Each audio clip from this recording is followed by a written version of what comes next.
everyone, perkenalkan nama saya Julia Cantika, NIM 210701185, Prodi Ilmu Hukum.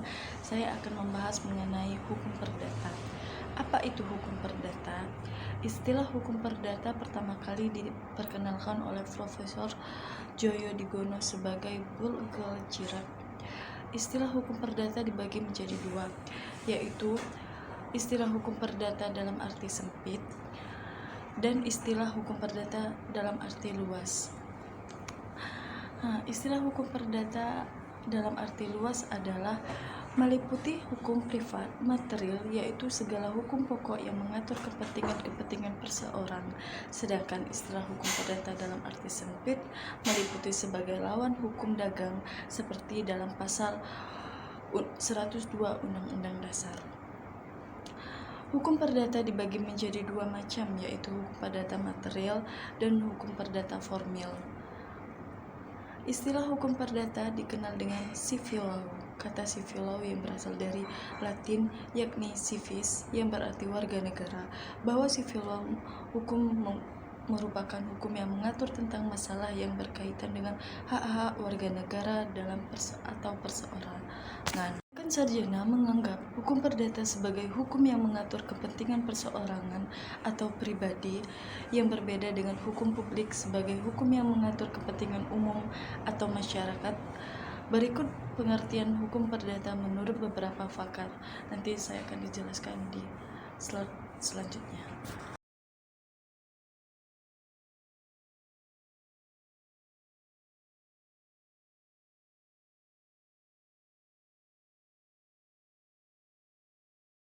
Itu berikut cuplikan beberapa menurut pakar hukum. Oleh karena itu, dapat kita simpulkan bahwa hukum perdata adalah hukum yang mengatur hubungan hukum antara orang satu dengan orang yang lain. Dalam masyarakat yang menurut beratkan kepentingan seseorang, ada unsur-unsur hukum perdata. 1. Adanya unsur kaidah hukum. 2. Mengatur hukum antara subjek hukum satu dengan yang lain. 3.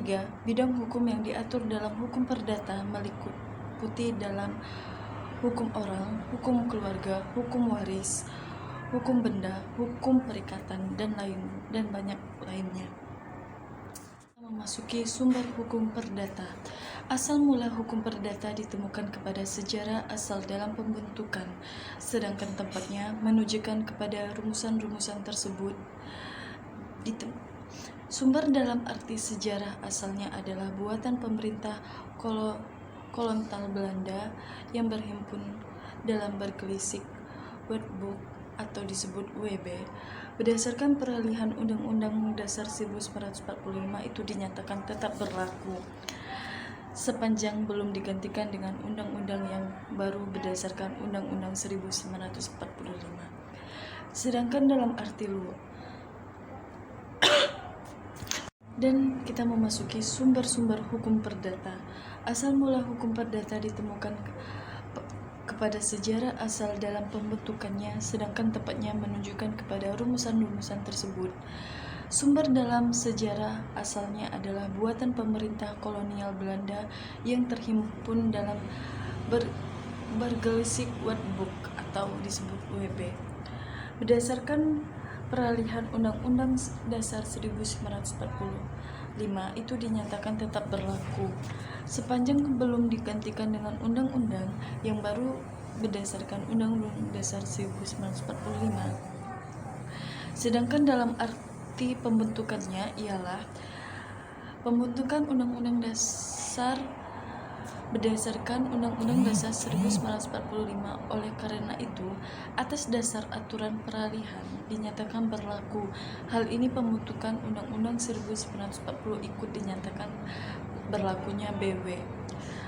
Disebut dengan Kitab Undang-Undang Hukum Perdata atau biasa kita dengar dengan KUHP Perdata.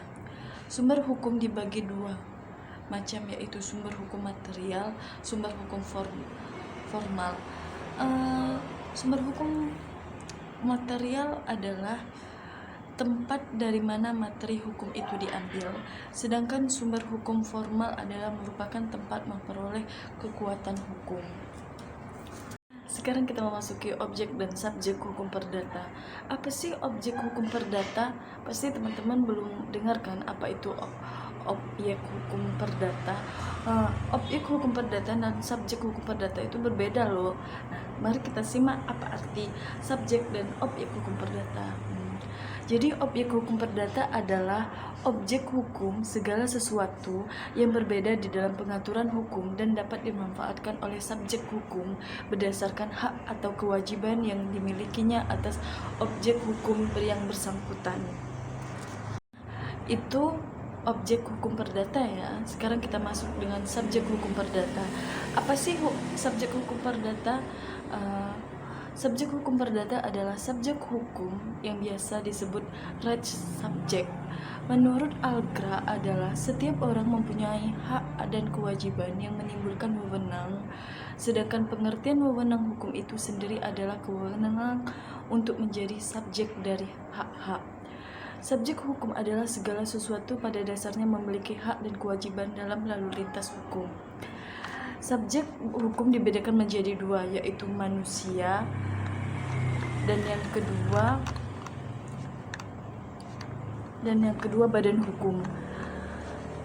Manusia kan kita, kok bisa dikatakan dengan subjek hukum?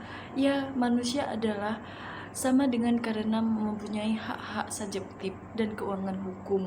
Sedangkan badan hukum, yaitu badan hukum adalah kumpulan orang-orang yang mempunyai tujuan tertentu, harta kekayaan, serta dan hak dan kewajiban. Badan hukum merupakan badan-badan atau perkumpulan badan hukum, yakni orang yang diciptakan hukum. Oleh karena itu badan hukum sebagai subjek hukum dalam bertindak hukum. Jadi subjek hukum sama dengan manusia. Disebabkan karena apa? Kok bisa badan hukum dan manusia disamakan? Karena ada beberapa teori yang mengatakan badan hukum dan manusia sama. 1. Badan hukum itu mempunyai kekayaan sendiri. 2. Sebagai pendukung hak dan kewajiban. 3. Dapat digugat dan digugat di muka pengadilan. 4. Ikut serta dalam lalu lintas hukum bias, melakukan jual beli. Dan terakhir, menjual tujuan dan kepentingan. Nah, jadi badan hukum dapat dibedakan menjadi dua bentuk, yaitu badan hukum publik dan badan hukum privat. Badan hukum publik adalah badan hukum yang didirikan berdasarkan hukum publik atau yang menyangkut kepentingan publik atau orang banyak untuk negara dan umumnya. Nah, sedangkan badan hukum privat adalah badan hukum yang didirikan berdasarkan hukum sivil atau perdata yang menyangkut kepentingan pribadi orang dalam badan hukum itu.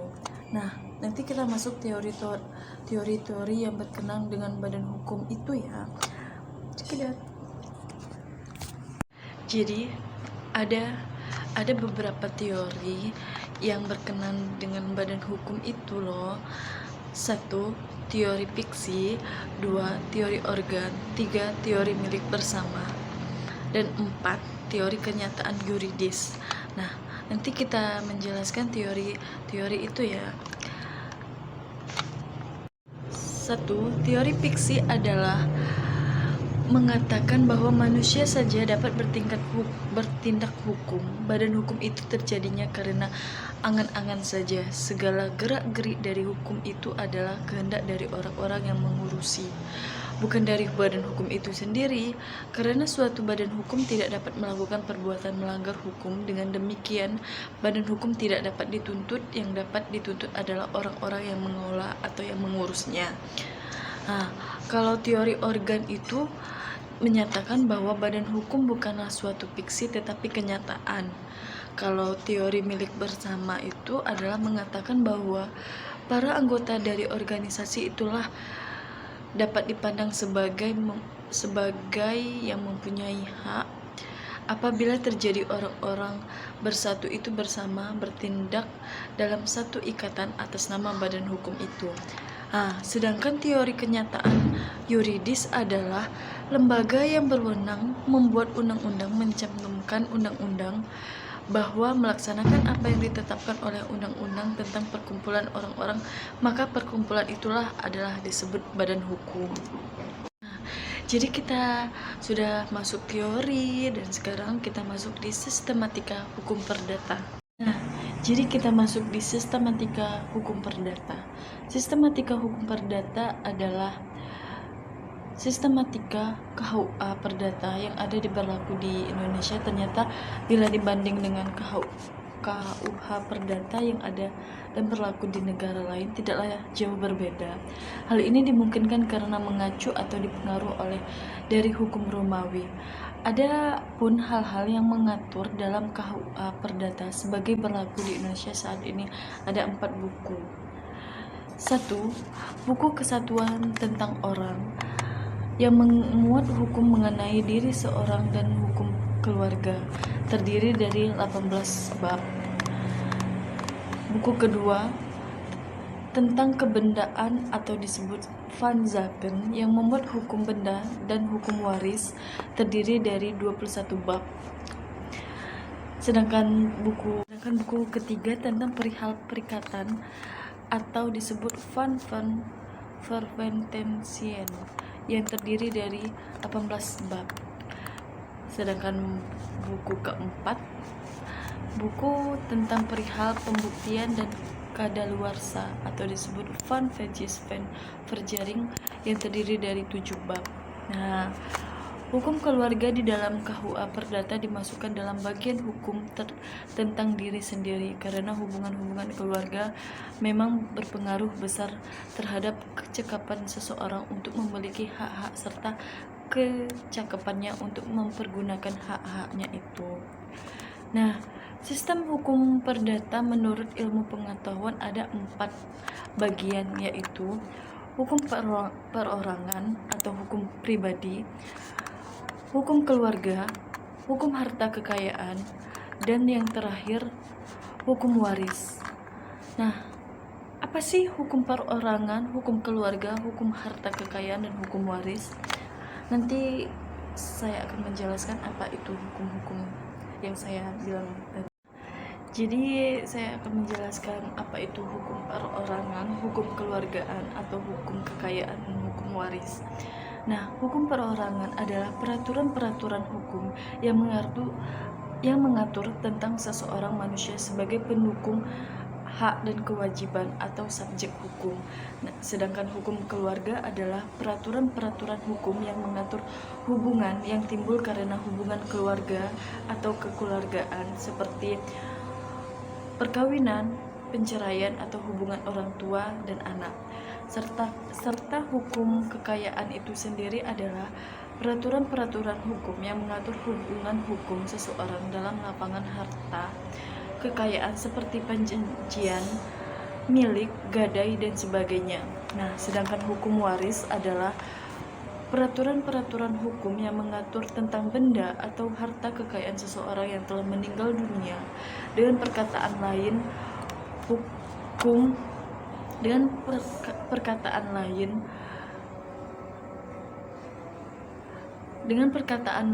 hukum yang mengatur peralihan benda dari orang yang meninggal dunia kepada orang yang masih hidup.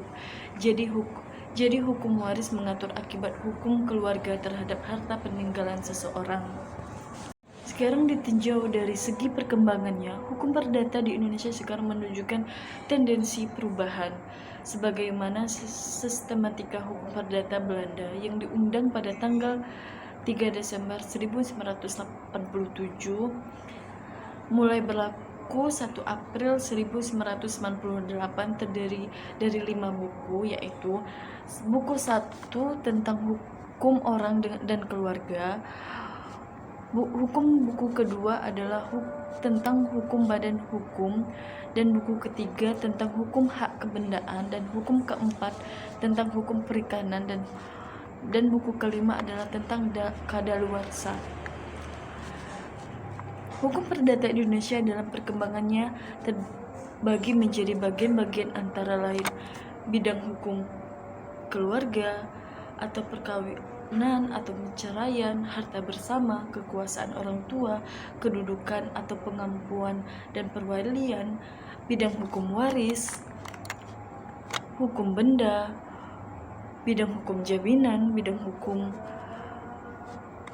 perikanan hukum dan bidang hukum perjanjian khusus. Nah, itu saja yang ada dalam hukum perdata. Lebih dan kurangnya saya minta maaf. Saya tutup dengan bacaan Alhamdulillah. Assalamualaikum warahmatullahi wabarakatuh.